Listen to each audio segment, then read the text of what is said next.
হুগলির তারকেশ্বরে পশ্চিমবঙ্গ দিবস উদযাপন সেজে উঠেছে তারকেশ্বর বালিগড়ি মাঠে মূল মঞ্চ করা হয়েছে। পাশে রয়েছে আরও একটি হ্যাঙ্গার, পাশেই হয়েছে হেলিপ্যাড। তারকেশ্বর বৈদ্যবাটি 12 নম্বর রোডের পাশে বালিগড়ি মাঠে রাজ্য স্তরের পশ্চিমবঙ্গ দিবসের অনুষ্ঠানে উপস্থিত থাকছেন প্রধানমন্ত্রী নরেন্দ্র মোদী, মুখ্যমন্ত্রী শুভেন্দু অধিকারী। নিরাপত্তা বলয়ে ঘিরে ফেলা হয়েছে এলাকা। রাস্তা জুড়ে প্রধানমন্ত্রী, মুখ্যমন্ত্রী শ্যামাপ্রসাদ মুখোপাধ্যায়ের বড় বড় ছবি লাগানো হয়েছে।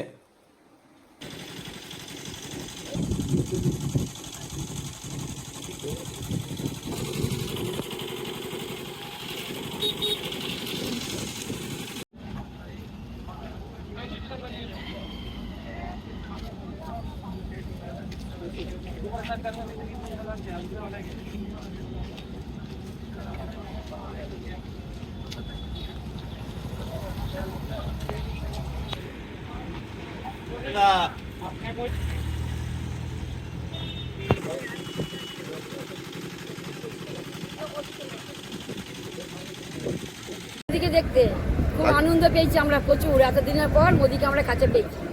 মানে তৃণমূলে যা করেছে এই মানে করতে পারছি না। মোদিকে দেখে আমার খুব আনন্দ লাগছে, যেন আমরা ওকে দেখতে। এত সকালে এসেছেন কেন? ও সিট পাবো না তো, সিট পাবেন না? হ্যাঁ, ওই যে অনেকক্ষণ বসতে হবে তো। তবু ওকে দেখবো। দেখবেন? হ্যাঁ, যাবো না, তবু ওকে দেখবো। কি নাম আপনার? আমার নাম অসীমা রায়।